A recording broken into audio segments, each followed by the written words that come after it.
Have you ever been talking to someone and you notice they just can't seem to meet your gaze? Or maybe you're the one who finds eye contact incredibly difficult. It's a common experience, but what's really going on behind it? The truth is, avoiding eye contact is rarely about being rude or disinterested. It's a complex behavior with deep psychological roots. Today, we're going to dive into the fascinating psychology behind why people avoid eye contact, and hopefully, build a little more understanding and empathy along the way. Let's start with one of the most common reasons: social anxiety. For someone with social anxiety, the world can feel like a stage where they're constantly being judged.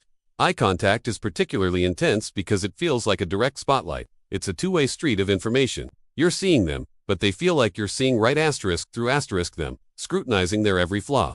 This perceived judgment can trigger a fight or flight response. Their heart might race, palms get sweaty, and they might feel a desperate urge to escape. Averting their gaze is a subconscious way to reduce this overwhelming sensory input and lower the feeling of being under a microscope. It's a self-protective mechanism, an attempt to turn down the volume on a social interaction that feels way too loud. Imagine trying to solve a complex math problem while someone stares intently at you. It's distracting and stressful, right? For someone with social anxiety, a simple conversation can feel just like that. Closely related to social anxiety is low self-esteem. When you don't feel good about yourself, it's hard to believe that others see you in a positive light. People with low self-esteem often carry a core belief that they are somehow less than, not smart enough, not attractive enough, not interesting enough. Direct eye contact can feel like an invitation for the other person to confirm these negative beliefs. It's as if they're thinking, if I look them in the eye, they'll see that I'm a fraud. They'll see all the things I hate about myself. So, they look away to hide, to make themselves smaller and less noticeable. This avoidance reinforces the cycle of low self-esteem by avoiding eye contact. They miss out on the positive social cues, like a smile or a nod of agreement, that could actually boost their confidence. It's a defense mechanism that, unfortunately, can keep them trapped in a feeling of inadequacy. They're not trying to be distant. They're trying to protect a fragile sense of self. Now, let's talk about something that's not about anxiety or self-worth, but about neurodiversity. For many people on the autism spectrum, processing sensory information is fundamentally different. Eye contact can be physically uncomfortable, even painful. It's not an emotional or social fear in the same way as social anxiety.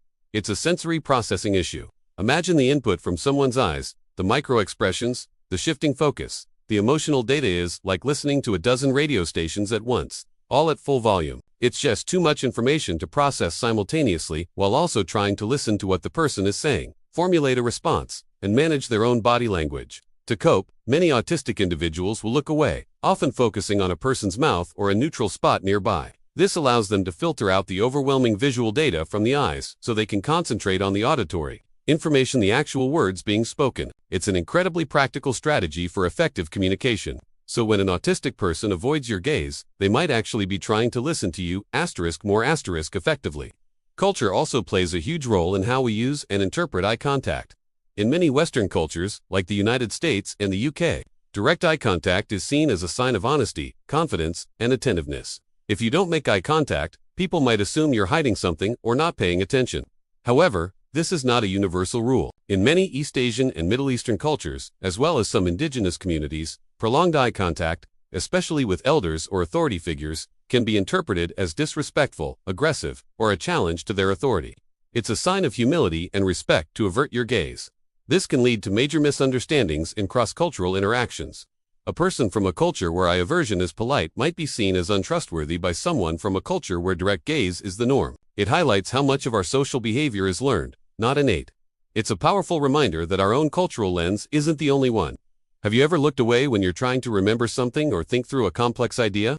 This is another huge reason for avoiding eye contact. Concentration. Our brains have a limited amount of cognitive resources. Processing a face, especially the rich and dynamic information in the eyes, takes up a significant amount of that mental bandwidth. When you need to access your memory or engage in deep thought, your brain instinctively tries to free up resources.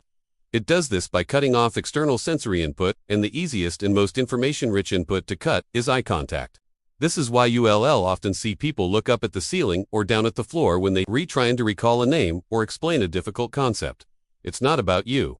It's about them reallocating their brainpower to the task at hand. A 2017 study from the University of Kyoto actually confirmed this, finding that making eye contact while trying to solve a word puzzle made the task significantly harder.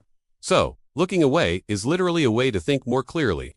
Beyond these main reasons, there are others to consider. A person might be feeling shy or introverted. In social interactions, especially one-on-one, drain their energy. Eye contact can feel particularly draining. They might also be feeling emotions like guilt or shame. It's incredibly difficult to look someone in the eye when you feel you've let them down or done something wrong. The phrase, "couldn't look me in the eye," exists for a reason. It's a classic, almost primal, nonverbal cue of shame. Trauma can also be a factor. For someone who has experienced abuse or other traumatic events, direct eye contact can be a major trigger, bringing back feelings of being threatened or violated. Their avoidance is a deep-seated survival response. Finally, sometimes it's just a matter of distraction. The person might be preoccupied with their own thoughts, worried about a deadline, or simply noticed something interesting in the environment. It may have absolutely nothing to do with the person they're talking to. So, what should we do with this information? The key is to shift our perspective from judgment to curiosity and compassion. Instead of thinking, "Why are they being so rude?" try thinking, "I wonder what's going on for them right now." Notice their other body language. Are they still facing you? Are they nodding and making verbal responses that show they're listening? If so, they are likely still engaged, just in a way that's comfortable for them. Don't force it. Telling someone to look at me when I am talking to you can massively increase their anxiety and make the situation worse. It puts them on the spot and can feel like an accusation. Instead, try to create a more comfortable environment. Maybe turn and walk with them, or sit side by side instead of face. This takes the pressure off direct eye contact and can help people feel much more relaxed and open. Understanding the psychology of avoiding eye contact is about more than just trivia. It's about building better, more empathetic relationships. It's about recognizing that behavior is a form of communication, and sometimes, looking away is communicating a need for safety, space, or concentration, not disrespect. By being a little more aware, we can make our interactions more inclusive and supportive for everyone, regardless of their neurotype, cultural background, or personal history. We can choose to connect with the whole person, not just with their eyes. Thanks so much for watching and for opening your mind to a new perspective today. If this video resonated with you, please give it a thumbs up and subscribe for more insights into the human mind. Let me know in the comments if you have any experiences with this, either your own or with others. See you in the next one.